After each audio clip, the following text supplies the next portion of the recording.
1953년 화약 냄새와 생선 비린내가 진동하던 부산항 부두.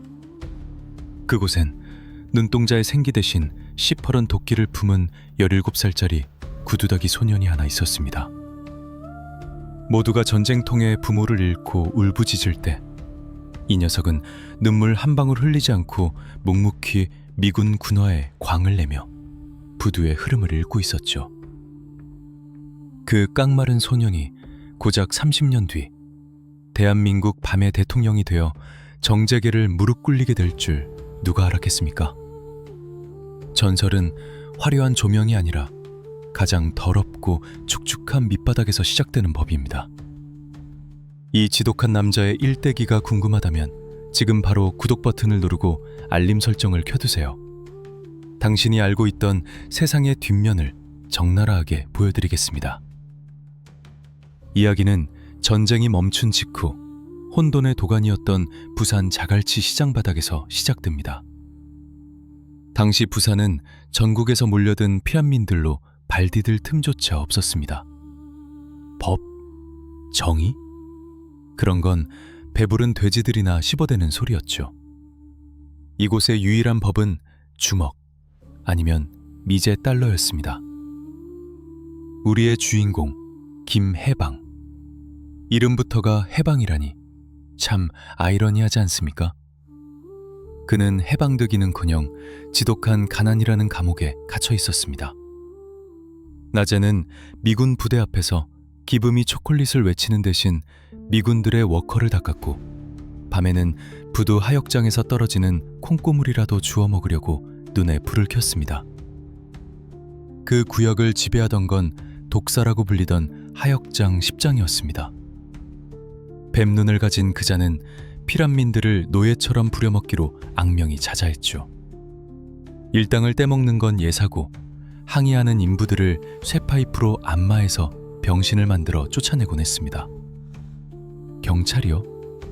짭새들은 독사가 찔러주는 뒷돈, 소위 떡값을 받아 챙기느라 눈뜬 장님이나 다름없었습니다. 어느 비오는 날 밤이었습니다. 김해방과 형제처럼 지내던 칠성이라는 녀석이 독사의 눈에 거슬렸습니다. 칠성이는 배가 너무 고파서서 하역 중이던 미군 보급품 상자에서 통조림 하나를 슬쩍 하려다 걸린 겁니다. 독사는 칠성이를 창고 구석으로 끌고 가 복날 개 패듯이 팼습니다. 칠성이의 비명소리가 빗소리에 묻혀 사라질 때까지 독사는 멈추지 않았습니다. 김해방은 창고 틈새로 그 장면을 지켜보고 있었습니다. 보통의 17살이라면 겁에 질려 도망쳤거나 무모하게 달려들다 같이 얻어 터졌겠죠. 하지만 김해방은 달랐습니다. 그의 눈은 차갑게 식어 있었습니다. 그는 주먹을 꽉 쥐는 대신 머릿속으로 계산기를 두드렸습니다. 저놈을 어떻게 하면 조용히 그리고 영원히 은퇴시킬 수 있을까? 김해방은 알고 있었습니다. 정면 승부는 승산이 없다는 것을. 그는 연장을 쓰는 대신 머리를 쓰기로 했습니다. 그는 며칠 동안 독사의 동선을 그림자처럼 관찰했습니다. 독사는 매일 오후 2시 하역 작업이 가장 바쁠 때 3번 크레인 밑을 지나가며 인부들에게 욕설을 퍼붓는 습관이 있었습니다. 그리고 그 3번 크레인은 낡아서 와이어 상태가 영 시원찮았죠. D-Day, 안개가 자욱하게 낀 날이었습니다. 김해방은 새벽 일찍 부두로 나갔습니다. 아무도 없는 틈을 타 크레인 정비 구역으로 스며들었죠. 그는 와이어를 자르지 않았습니다. 너무 티가 나니까요. 대신 고정 볼트를 아주 미세하게 몇 바퀴만 풀어놓았습니다. 무게를 견디다 못해 자연스럽게 풀려버린 것처럼 보이도록 말입니다. 아주 정교한 작업이었습니다.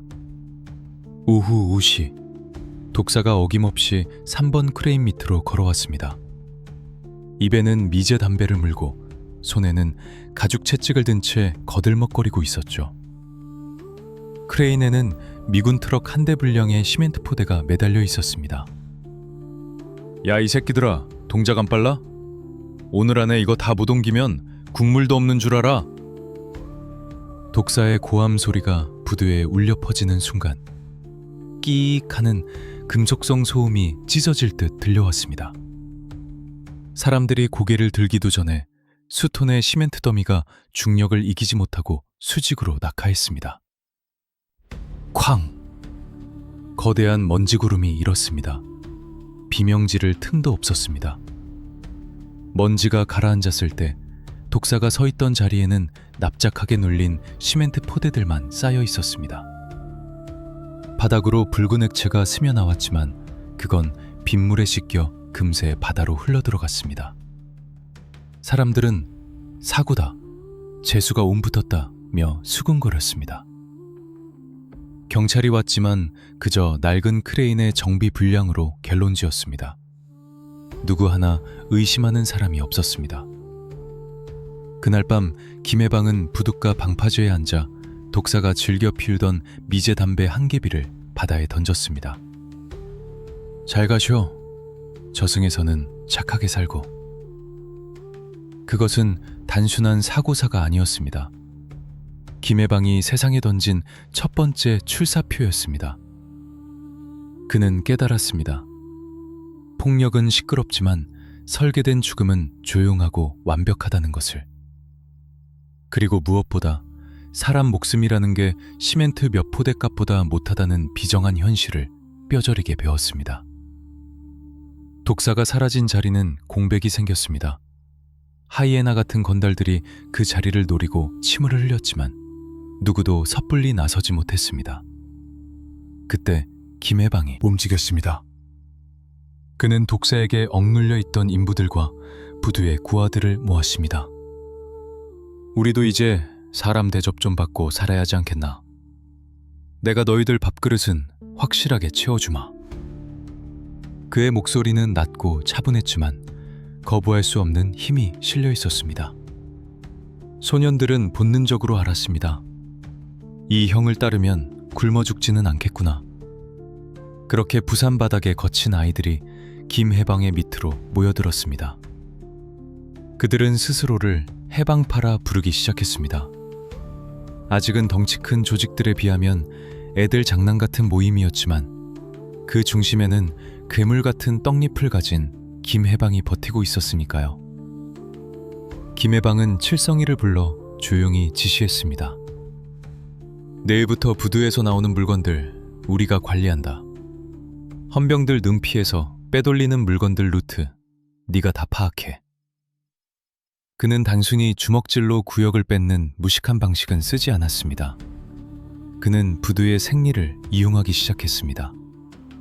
미군 보급품이 빠져나가는 개구멍, 경비가 허술한 시간대, 뇌물을 좋아하는 헌병의 이름, 정보가 곧 돈이 되는 세상이었습니다. 김해방의 첫 번째 사업은 깡통 따기가 아니었습니다. 그는 더 큰 그림을 그렸습니다. 바로 유통이었습니다. 그는 부두 노동자들을 장악함으로써 물건의 흐름을 쥐락펴락할 수 있게 되었습니다.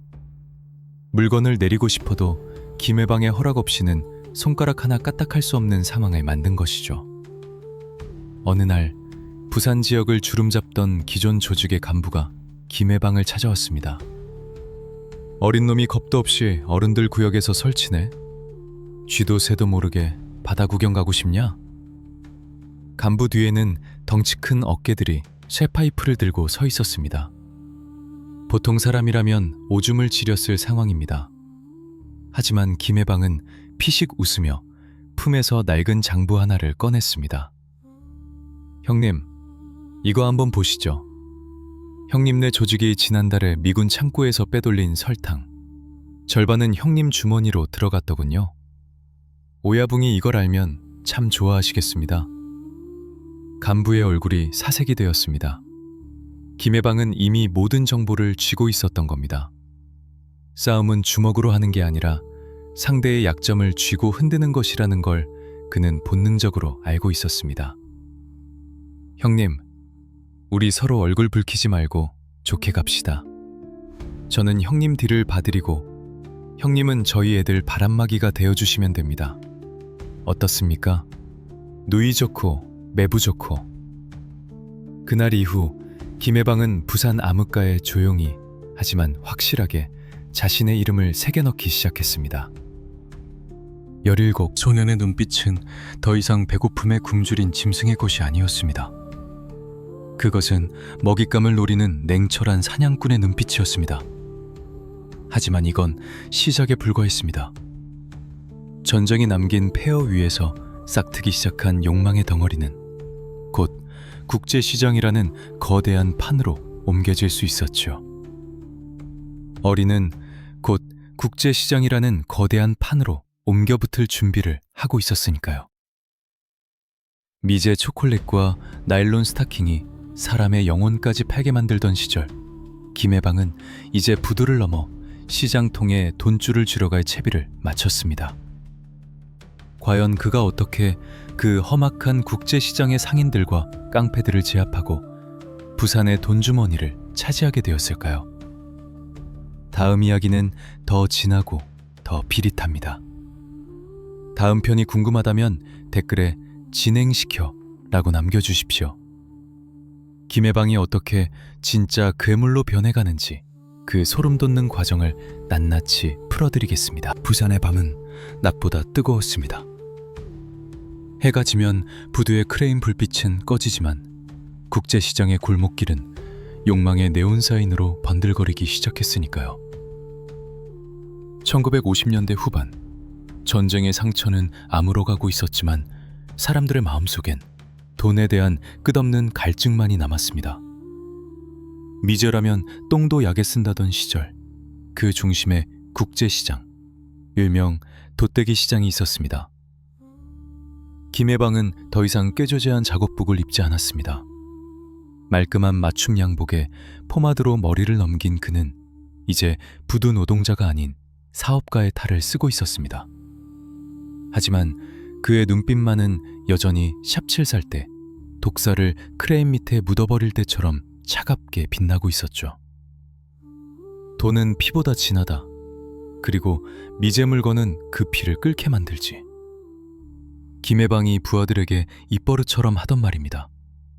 그는 단순한 양아치 짓을 그만두고 본격적인 무역업에 뛰어들었습니다.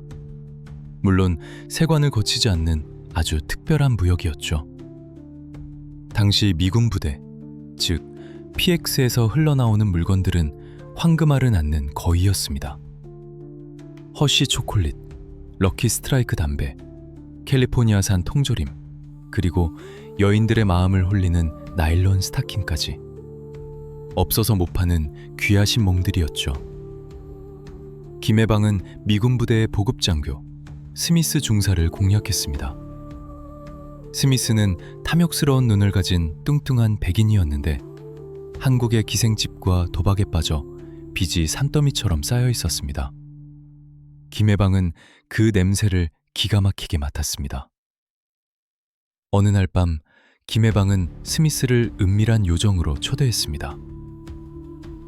미스터 스미스, 고향에 있는 딸이 대학 갈 학비가 필요하다면서요?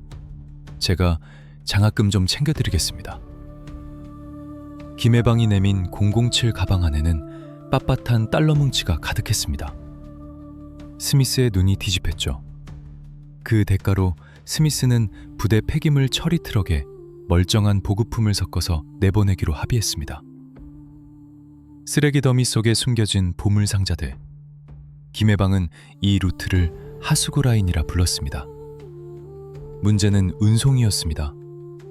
부대 밖으로 나온 물건을 시장까지 안전하게 옮겨야 했습니다. 헌병들의 검문 검색은 날로 심해졌고 경쟁 조직들의 눈도 피해야 했으니까요. 여기서 김해방의 천재적인 잔머리가 또 한 번 빛을 발합니다. 그는 부산 시내의 낡은 하수구 지도와 지하 방공호 지도를 구했습니다. 일제강점기 때 파놓은 복잡한 지하 통로들이었죠. 김해방은 해방파 아이들을 시켜 그 통로들을 다시 뚫었습니다. 지상에서는 경찰들이 호루라기를 불며 단속을 벌일 때 지하에서는 김해방의 물건들이 쥐새끼들처럼 은밀하게 그리고 신속하게 이동하고 있었습니다. 땅 위는 놈들의 것이지만 땅 밑은 우리의 것이다. 국제시장의 상인들은 김해방의 물건을 쌍수 들고 환영했습니다. 물건 좋지, 납기 정확하지, 뒤탈 없지. 김해방은 순식간에 시장의 유통망을 장악했습니다. 돈이 갈퀴로 긁어모으듯 들어왔습니다.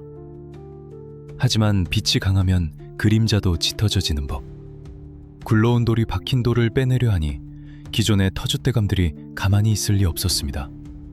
당시 국제시장을 잡고 있던 건 도끼파였습니다. 두목인 망치는 이름 그대로 무식하고 잔인한 놈이었습니다. 망치는 자신의 구역에서 김해방의 물건이 도는 것을 보고 격분했습니다. 어린 놈이 감히 내 밥상에 숟가락을 얹어? 오늘부로 해방파 놈들 보이는 족족 다리 몽둥이를 분질러 놔라. 도끼파는 김해방의 창고를 습격해 불을 지르고 배달하던 아이들을 무차별 폭행했습니다. 부산 바닥에 전운이 감돌았습니다. 모두가 피바람이 불거라 예상했죠. 전쟁이다. 사람들은 수군거렸습니다. 하지만 김해방은 흥분하지 않았습니다. 그는 망치에게 정중하게 티타임을 제안했습니다. 장소는 부두 끝자락에 있는 허름한 횟집. 중재를 위해 지역 유지 몇몇도 불렀습니다. 망치는 자신의 세력을 과시하며 거들먹거리며 나타났습니다. 야, 김해방, 네 놈이 무릎 꿇고 빌면 내 살려는 드릴게. 단 부산 바닥은 떠나라. 망치가 회한정을 씹으며 비아냥거렸습니다. 김해방은 묵묵히 차만 마셨습니다. 그리고 조용히 입을 열었습니다. 형님, 해맛이 어떻습니까? 싱싱하죠? 이 앞바다에서 갓 잡아 올린 놈들입니다. 그런데 형님, 물고기 밥이 되면 기분이 어떨지 궁금하지 않으십니까? 순간 횟집의 불이 탁 꺼졌습니다. 어둠 속에서 둔탁한 타격음과 짧은 비명소리가 들렸습니다. 다시 불이 켜졌을 때 망치의 자리는 비어 있었습니다. 의자만 덩그러니 쓰러져 있었죠. 함께 온 도끼파 부하들은 바닥에 엎드려 벌벌 떨고 있었습니다. 김해방 뒤에는 그림자처럼 서 있는 신복들이 피 묻은 낚싯줄을 감고 있었습니다. 망치 형님은 갑자기 급한 일이 생겨서 해외로 여행을 가셨습니다. 아주 먼 곳으로요. 돌아오는 표는 끊지 않으셨더군요. 김해방은 웃으며 남은 차를 들이켰습니다.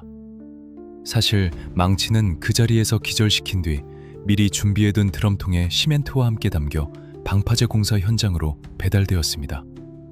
부산 앞바다의 파도를 막아주는 든든한 기초석이 된 셈이죠. 그날 밤 이후 도끼파는 공중분해되었습니다. 간부들은 앞다퉈 김해방에게 충성 맹세를 했습니다.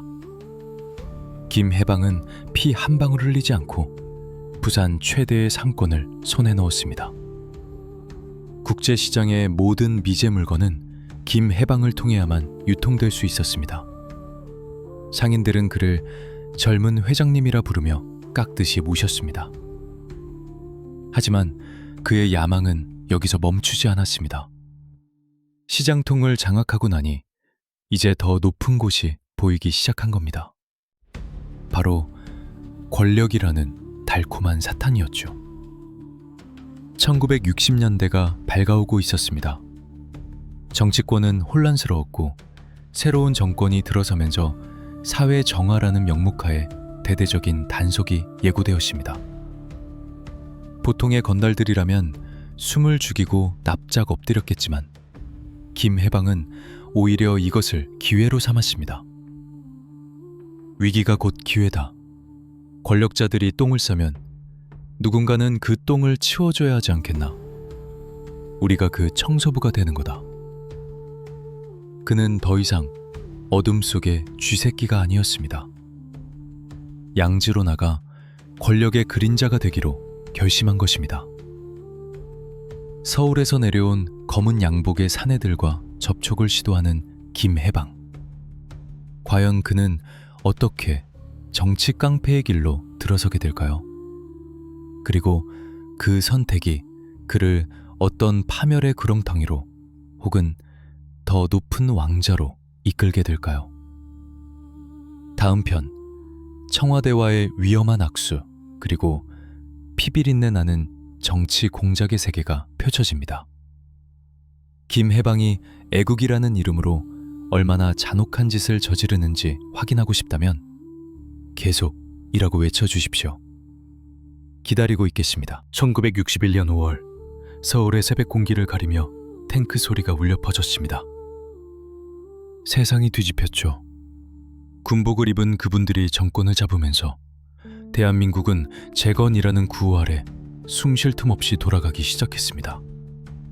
전국의 건달들은 바짝 쫄았습니다. 군인들은 깡패를 사회의 암적인 존재, 즉 청소 대상 1호로 규정하고 잡아들여 국토건설단으로 보내버렸으니까요. 명동의 기라성 같은 주먹들도 줄줄이 엮여 들어가던 살벌한 시절이었습니다. 하지만 김해방은 달랐습니다. 그는 동물적인 감각으로 냄새를 맡았습니다. 새 주인은 집을 깨끗이 하고 싶어 한다. 하지만 직접 빗자루를 들고 똥을 치우고 싶어 하진 않아. 손에 똥 묻힐 놈이 필요하다는 거지. 김해방은 납작 엎드리는 대신 오히려 가장 비싼 양복을 빼입고 서울에서 내려온 검은 세단을 맞이했습니다. 그 차에서 내린 건 중앙정보부, 당시엔 중앙정보부 창설 전후의 정보기관 요원들 소속이라 자칭하는 박 과장이라는 사내였습니다. 그는 김해방을 보자마자 대뜸 물었습니다. 김 사장, 애국하고 싶지 않나? 말이 좋아 애국이지. 그건 곧 정부의 사냥개가 되라는 제안이었습니다.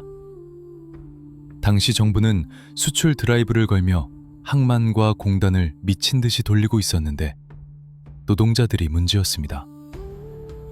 배고파서 못 살겠다, 임금 올려달라며 머리띠를 두르고 파업을 해대니 수출길이 막힌다는 것이었죠.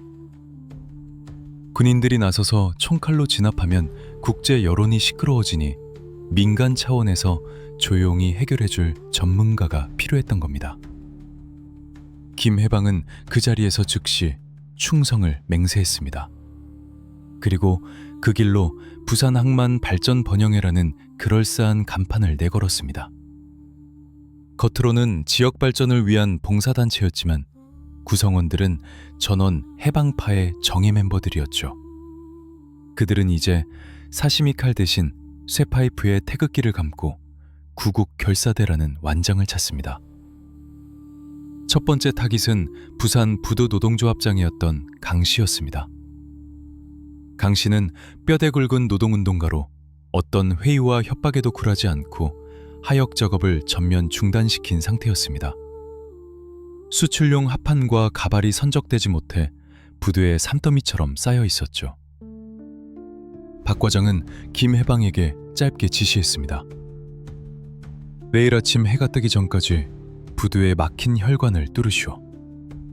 방법은 묻지 않겠소. 그날 밤 김해방은 움직였습니다.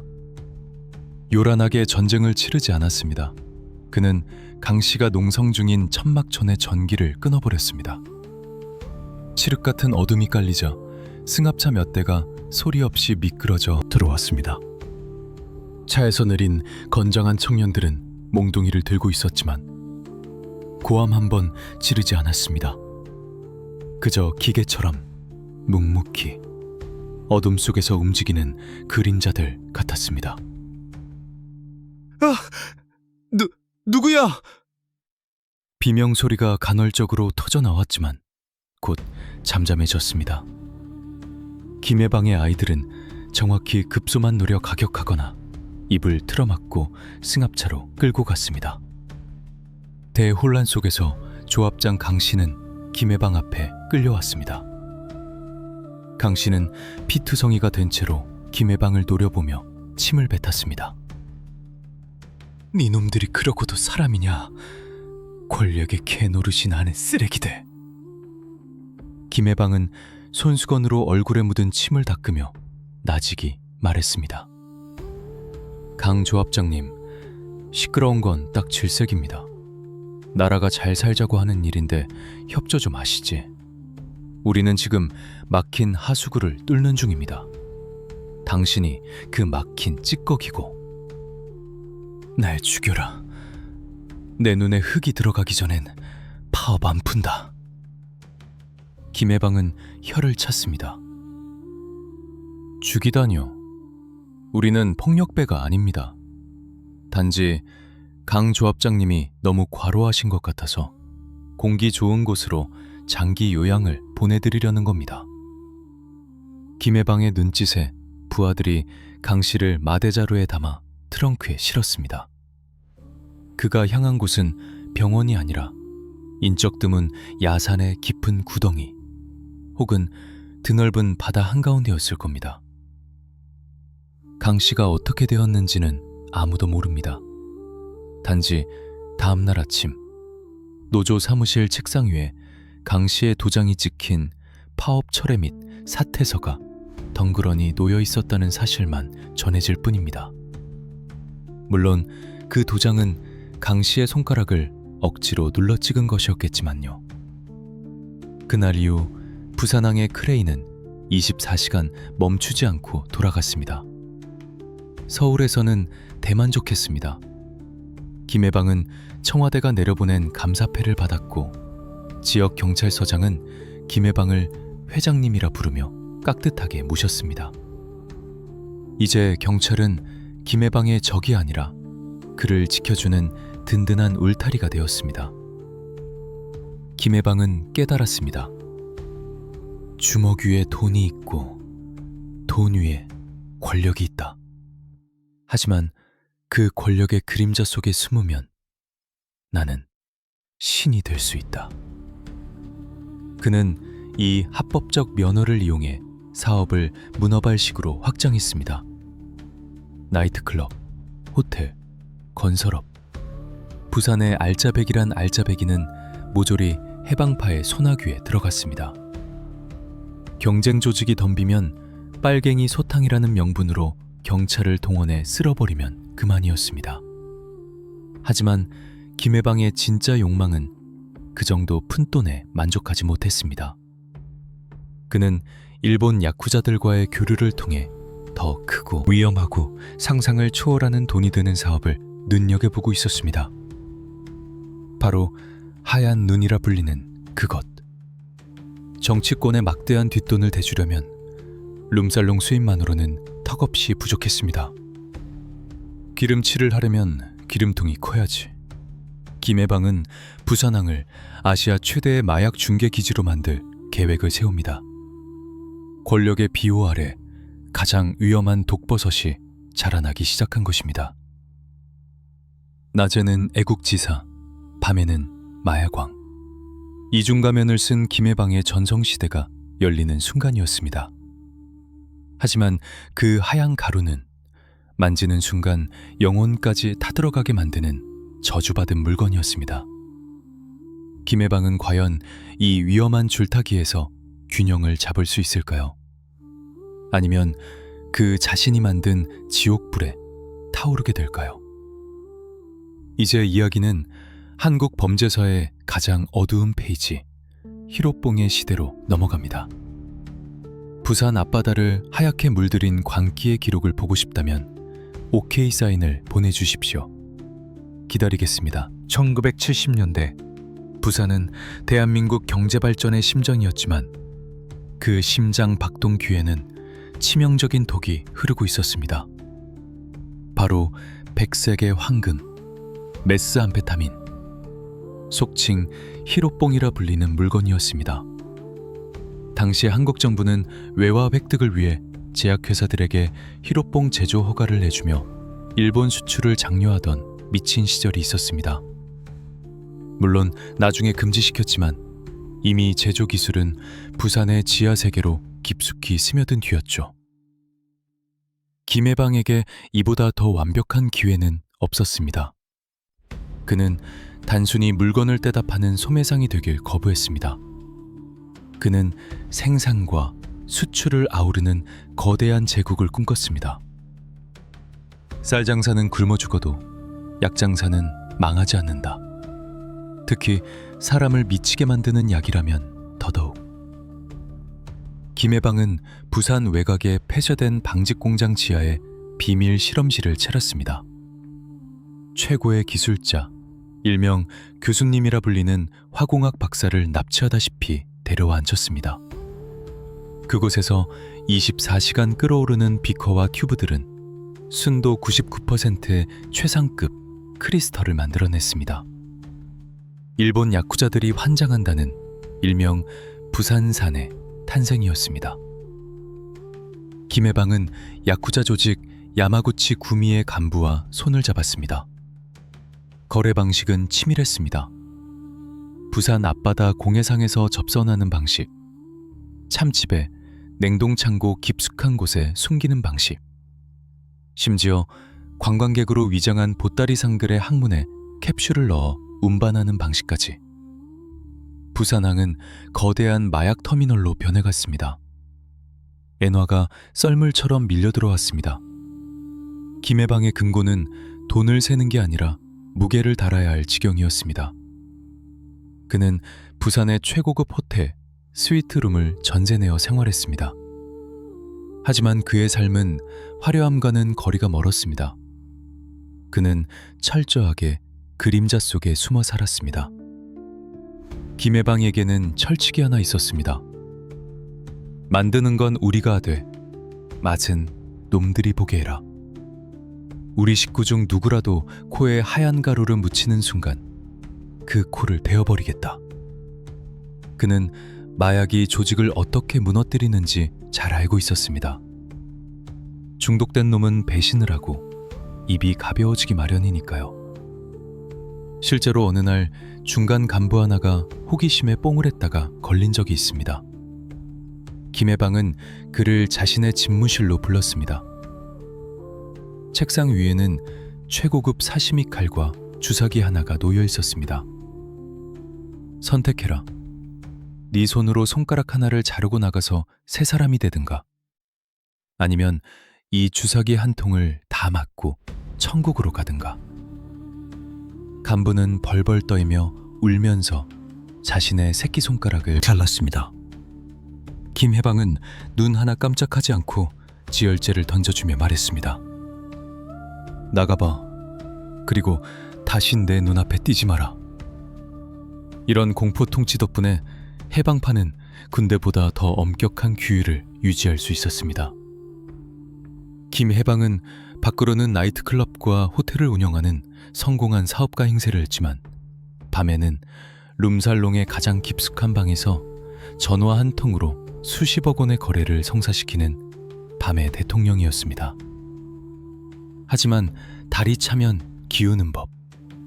김해방의 세력이 너무 커지자 서울의 거물들이 그를 주시하기 시작했습니다. 서울 명동과 종로를 주름잡던 전국구 조직들이 부산의 이권, 특히 마약 루트를 탐내기 시작한 것입니다. 그들은 김해방을 시골 촌놈 취급하며 부산을 집어삼키려 들었습니다. 그중 가장 위협적인 존재는 서울의 신흥 강자 명동파의 오야붕 이화룡이 아니라 그 밑에서 무섭게 치고 올라오던 행동대장 독사 최 씨였습니다.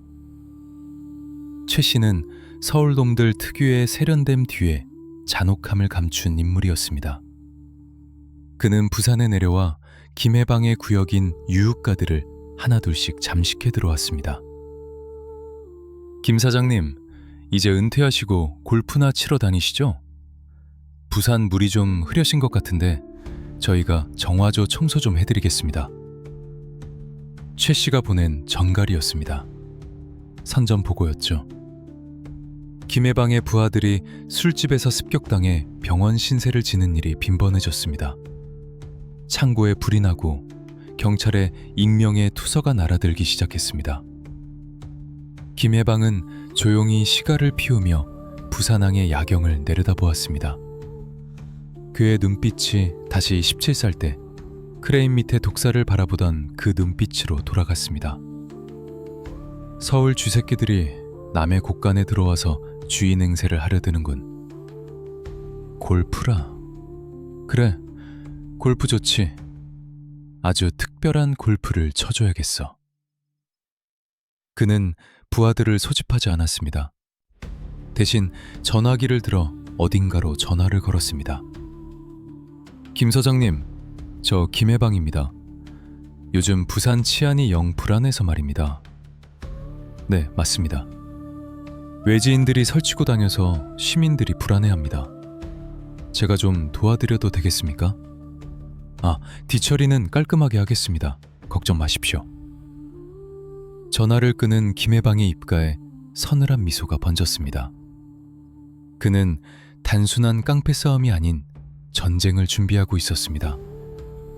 그것도 아주 잔혹하고 다시는 누구도 부산을 넘보지 못하게 만들 공포의 본보기를 보여줄 생각이었습니다. 서울놈들이 상상조차 못할 부산식 지하 골프장 개장 준비가 끝났습니다. 과연 김해방이 준비한 라운딩은 어떤 모습일까요?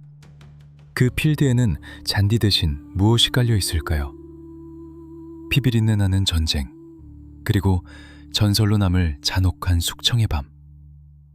그 충격적인 현장을 목격할 준비가 되셨다면 가자! 라고 외쳐주십시오.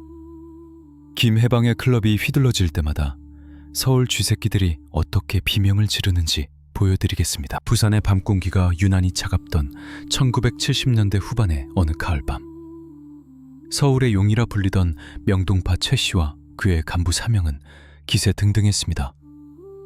그들은 부산 해운대의 최고급 요정에서 술판을 벌이고 있었죠. 부산 접수가 코앞이라 여겼기 때문입니다. 김해방이 쥐 죽은 듯 조용히 있거든요. 겁먹고 도망친 줄 알았을 겁니다. 김해방이? 그 늙은 호랑이 이빨 다 빠졌어. 이제 부산은 우리 거야. 건배! 최 씨가 샴페인 잔을 높이 든 순간 룸의 문이 스르르 열렸습니다. 검은 양복을 입은 사내 하나가 정중하게 고개를 숙였습니다. 김 회장님께서 모시랍니다. 화해의 뜻으로 특별한 곳에서 한 게임 모시고 싶다 하십니다. 최 씨는 코웃음을 쳤지만 내심 승리감에 도취되어 있었습니다. 항복 선언을 하려는 거라 생각했죠. 그래? 어디서? 해운대 컨트리 클럽이라도 빌렸나? 아니요. 회장님 개인 소유의 프라이빗 코스입니다. 아주 조용한 곳이죠. 최 씨 일행은 리무진에 올라탔습니다. 차는 화려한 해운대를 벗어나 점점 어두운 산길로, 그리고 개발이 한창이던 황량한 매립지 쪽으로 향했습니다. 도착한 곳은 골프장이 아니었습니다. 사방이 펜스로 막혀있고 거대한 포크레인 몇 대가 멈춰서 있는 공사장 한복판이었습니다. 가로등 하나 없는 그곳엔 오직 자동차 헤드라이트 불빛만 비치고 있었습니다. 뭐야, 여기가 골프장이야? 최 씨가 인상을 찌푸리며 내렸을 때 어둠 속에서 김해방이 걸어 나왔습니다. 손에는 골프채 하나, 7번 아이언을 들고 있었죠. 그의 뒤에는 수십 명의 건장한 사내들이 도열해 있었습니다. 분위기가 심상치 않았습니다. 어서 오십시오, 서울 손님들. 여기가 제 전용 지하 골프장입니다. 잔디는 없지만 구멍은 아주 깊죠? 김해방의 손짓에 포크레인의 시동이 굉음을 내며 걸렸습니다. 그리고 라이트가 일제히 켜지며 비춘 곳에는 사람 5명이 들어갈 만큼 깊고 넓게 파인 구덩이가 입을 벌리고 있었습니다. 최 씨의 얼굴이 백지장처럼 하얗게 질렸습니다. 김 회장, 이게 무슨 짓이야? 우리 서울 식구들이 가만히 있을 줄 알아?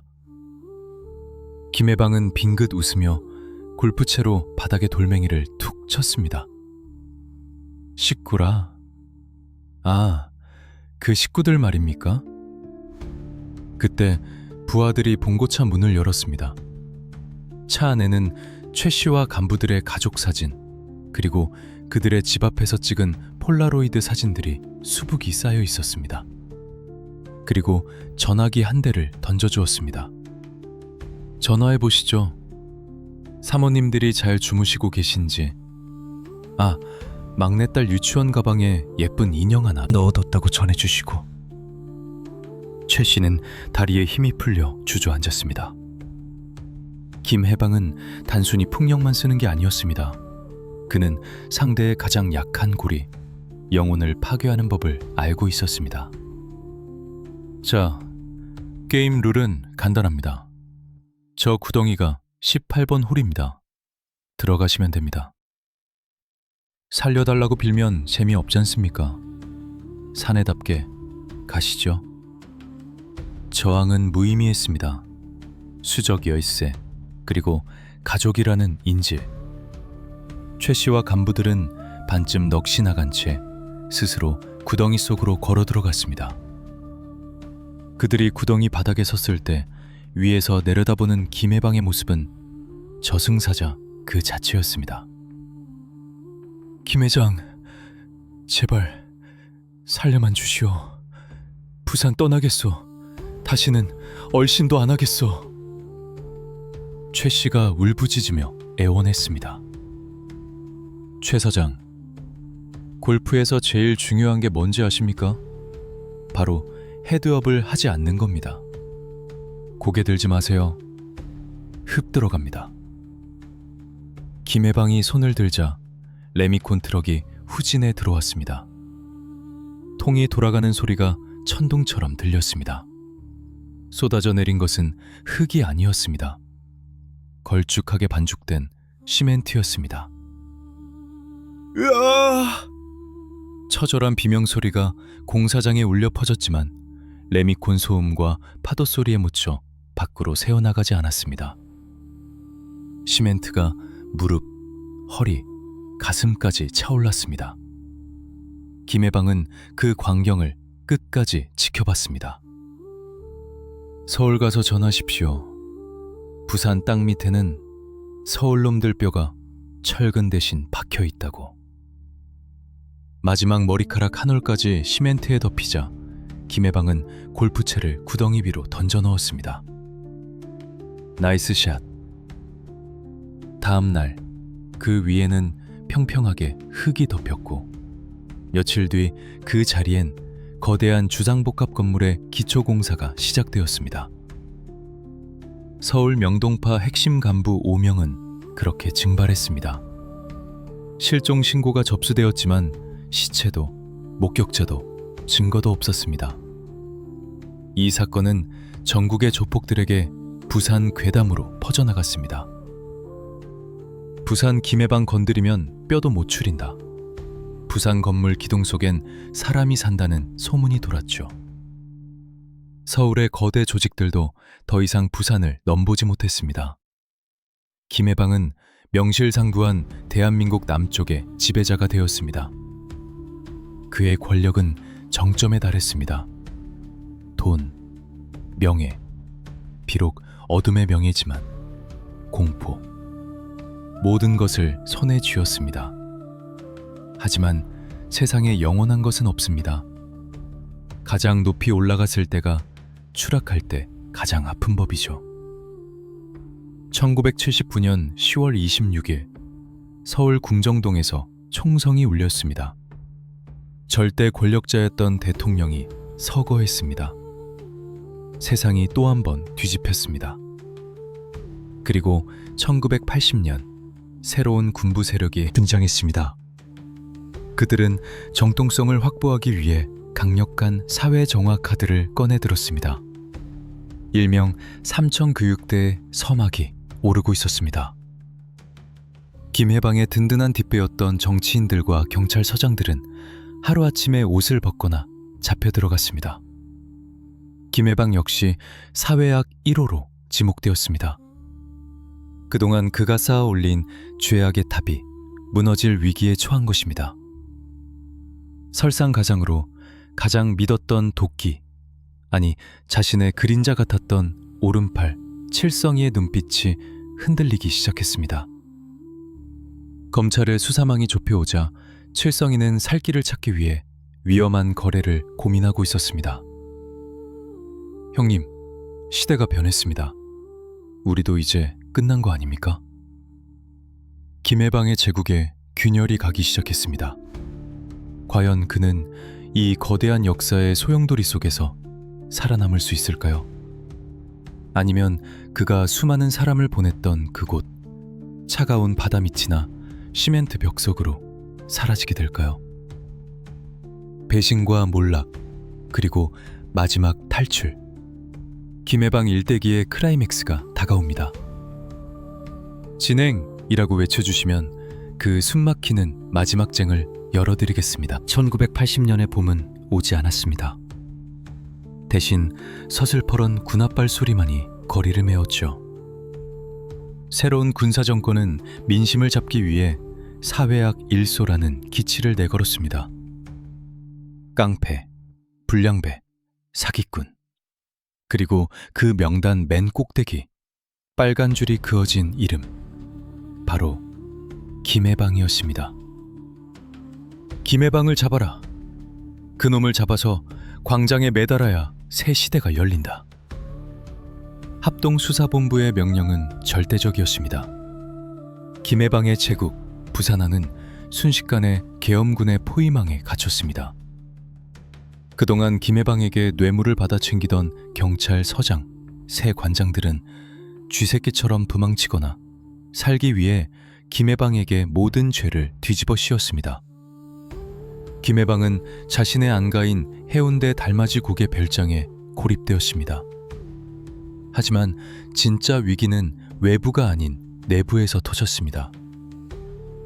김해방의 오른팔, 어린 시절 부두에서 같이 구두통을 맸던 칠성이. 그는 김해방이 가장 신뢰하는 유일한 혈육 같은 존재였습니다. 하지만 수사본부의 집요한 압박은 칠성이의 약한 고리를 파고들었습니다. 검사는 칠성이에게 딜을 제안했습니다. 네가 김해방의 모든 장부, 특히 정치 자금과 마약 거래 내역이 담긴 비밀 금고 열쇠를 넘기면 너는 살려주겠다. 새 신분으로 미국으로 보내주마. 칠성이는 흔들렸습니다. 김해방은 늙어가고 있었고 시대는 변했습니다. 의리보다는 생존이 우선인 시대가 된 것입니다. 비가 억수같이 쏟아지던 밤, 칠서정이는 김해방의 서재로 들어갔습니다. 김해방은 창밖의 거친 파도를 바라보고 있었습니다. 형님, 배가 준비됐습니다. 오늘 밤 밀항하셔야 합니다. 칠성이의 목소리가 미세하게 떨렸습니다. 김해방은 천천히 뒤를 돌아보았습니다. 그의 눈빛은 칠흑 같은 어둠 속에서도 형형하게 빛나고 있었습니다. 칠성아, 너는 내가 왜 너를 끝까지 믿었는지 아느냐? 너는 겁이 많았거든. 겁이 많은 놈은 배신을 못해. 배신도 용기가 있어야 하는 거니까. 김해방은 책상 서랍에서 권총을 꺼내 탁자 위에 올려놓았습니다. 그런데 칠성아, 요즘 네 눈을 보면 겁이 사라졌어. 대신 욕심이 들어찼더구나. 칠성이의 얼굴이 사색이 되었습니다. 이미 김해방은 모든 것을 알고 있었던 겁니다. 안가 밖에는 이미 수사관들이 잠복해 있고 칠성이가 그들을 끌어들였다는 사실까지도. 형님, 죄송합니다. 저도 살고 싶었습니다. 이번 한 번만. 칠성이가 무릎을 꿇고 빌려는 찰나 김해방은 씁쓸한 미소를 지으며 손을 저었습니다. 됐다, 가라. 니놈 목숨 걷어서 뭐 하겠냐. 어차피 내 시대는 끝났다. 김해방은 비밀 금고의 열쇠를 칠성이에게 던져주었습니다. 가져가라. 이게 네 목숨값이 될 거다. 하지만 명심해라. 그 돈은 저주받은 돈이다. 네가 미국을 가든 지옥을 가든 그 돈이 너를 갉아먹을 게다. 칠성이는 떨리는 손으로 열쇠를 집어들고 도망치듯 방을 빠져나갔습니다. 잠시 후 밖에서 요란한 사이렌 소리와 함께 꼼짝 마라! 포위됐다! 라는 확성기 소리가 들려왔습니다. 특공대가 별장 문을 부수고 들이닥쳤습니다. 최루탄 연기가 자욱하게 퍼졌습니다. 그들은 서재 문을 박차고 들어갔습니다. 하지만 방 안은 텅 비어 있었습니다. 열린 창문으로 비바람만 들이치고 있었죠. 책상 위에는 다 피우지 못한 시가 한 대와 쪽지 한 장만이 남아 있었습니다. 김의 방은 이미 비밀 통로를 통해 빠져나간 뒤였습니다. 그 통로는 일제강점기 때 만들어진 김의 방만이 알고 있던 해안 절벽으로 이어지는 동굴이었습니다. 절벽 아래 거친 파도가 몰아치는 갯바 위에는 작은 낚싯배 하나가 위태롭게 흔들리고 있었습니다. 김의 방은 비에 젖은 코트 자락을 휘날리며 배에 올라탔습니다. 칠흑 같은 바다, 폭풍우가 몰아치는 대한 해협. 그것은 죽음을 각오한 항해였습니다. 그를 태운 배가 어둠 속으로 사라진 지 불과 30분 뒤 해경 경비정들이 서치라이트를 비추며 바다를 샅샅이 뒤졌지만 보이는 건 집채만한 파도뿐이었습니다. 다음 날 아침 뉴스에는 대대적인 보도가 나왔습니다. 희대의 범죄 조직 두목 김해방, 도주 중 바다에 투신, 사망 추정. 하지만 시체는 발견되지 않았습니다. 사람들은 수근거렸습니다. 그 독한 인간이 그렇게 쉽게 죽을 리 없다고, 어딘가 살아있을 거라고. 그리고 칠성이는 어떻게 되었을까요? 그는 약속대로 미국으로 떠났습니다. 하지만 김해방의 저주는 빗나가지 않았습니다. 3년 뒤 LA 한인타운의 뒷골목에서 노숙자가 된 채로 발견된 시신 한 구. 약물 중독으로 죽은 그의 품속에는 녹슨 열쇠 하나가 쥐어져 있었습니다. 그 열쇠는 그 어떤 금고도 열지 못한 채 그저 차가운 쇳덩어리로 남아 있었죠. 김해방의 제국은 무너졌습니다. 하지만 그의 전설은 끝나지 않았습니다. 부산 바닥에는 여전히 그가 살아있다는 소문이 유령처럼 떠돌았습니다. 일본 오사카의 어느 뒷골목에서 손가락이 하나 없는 노인이 한국말을 쓰는 걸 봤다는 둥, 필리핀의 카지노 대부가 그와 닮았다는 둥. 과연 김해방은 그날 밤 차가운 바다에서 생을 마감했을까요? 아니면 또 다른 가면을 쓰고 세상 어딘가에서 우리를 내려다보고 있을까요? 이제 마지막 이야기입니다. 전설이 든 남자의 사라진 흔적, 그리고 그가 남긴 유산에 대한 충격적인 결말. 마지막까지 함께하실 준비가 되셨다면 피날레를 외쳐주십시오. 1980년 폭풍우 치던 밤이요.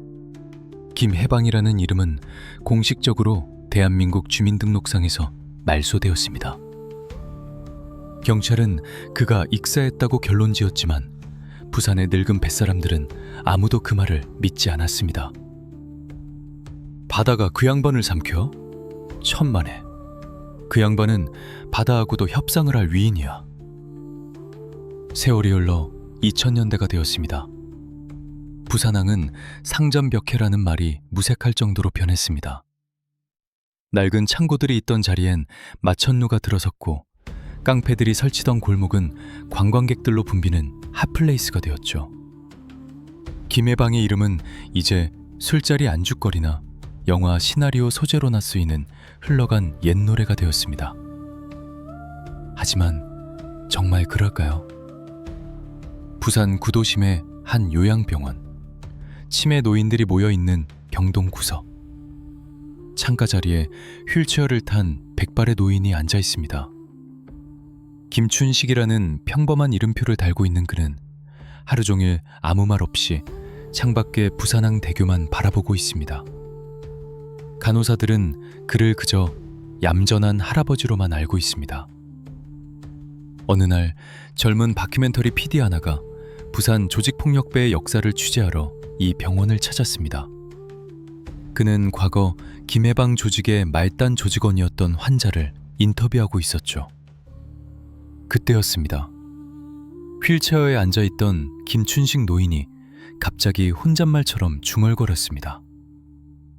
3번 크레인, 볼트가 너무 헐거워졌어. PD는 귀를 의심했습니다. 3번 크레인.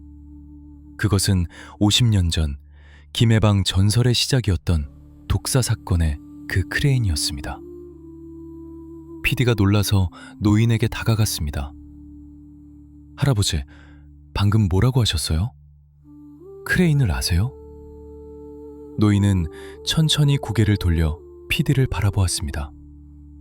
흐릿하던 동공이 순간, 아주 찰나의 순간이었지만 예리한 칼날처럼 번뜩였습니다. 그 눈빛은 PD의 등골을 서늘하게 만들기에 충분했습니다. 17살 소년이 가졌던 도끼, 40대 보스가 가졌던 카리스마, 그리고 모든 것을 잃고 도망치던 날밤에 허무함이 뒤섞인 깊은 눈. 젊은이, 바다 밑에는 말이 없어. 그래서 좋은 거야. 노인은 다시 창밖으로 시선을 들렸습니다. 그리고 입가에 묘한 미소를 지으며 손가락으로 창문에 무언가를 그렸습니다. 그것은 골프 스윙을 하는 듯한 동작이었습니다. 나이스 샷. PD는 전율을 느꼈습니다. 하지만 노인은 그 뒤로 다시 입을 닫아버렸고 의사는 그저 치매 환자의 헛소리라며 PD를 내보냈습니다. 정말 그가 김해방이었을까요? 아니면 그저 과거의 망령에 사로잡힌 늙은 건달이었을까요? 진실은 저 바다 건너 안개 속에 묻혀 있습니다. 다만 확실한 건 하나 있습니다. 지금 부산의 화려한 야경, 그 찬란한 불빛 아래를 지탱하고 있는 콘크리트 바닥 어딘가엔 김해방의 야망과 그가 처리했던 수많은 문제들이 여전히 묻혀 있다는 사실입니다.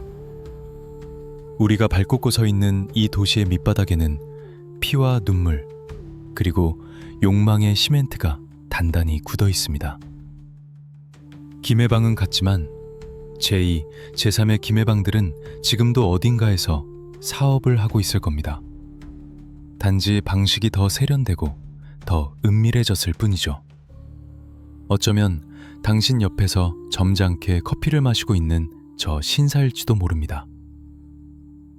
지금까지 대한민국 밤의 제왕 김해방의 일대기였습니다. 이 이야기가 당신의 밤잠을 조금이라도 설치게 했다면 저는 제 임무를 다한 것입니다. 어둠은 빛을 이길 수 없다고들 하죠. 하지만 빛이 강할수록 그림자는 더 짙어지는 법입니다. 다음 시간에는 1990년대 강남을 피로 물들였던 하얀 칼날 박태수의 이야기를 들고 찾아오겠습니다. 그의 칼끝이 겨눴던 진짜 타겟이 누구였는지 알고 싶다면 지금 바로 구독과 좋아요 그리고 알림 설정을 눌러주세요. 당신이 모르는 대한민국 아직 많이 남아 있습니다.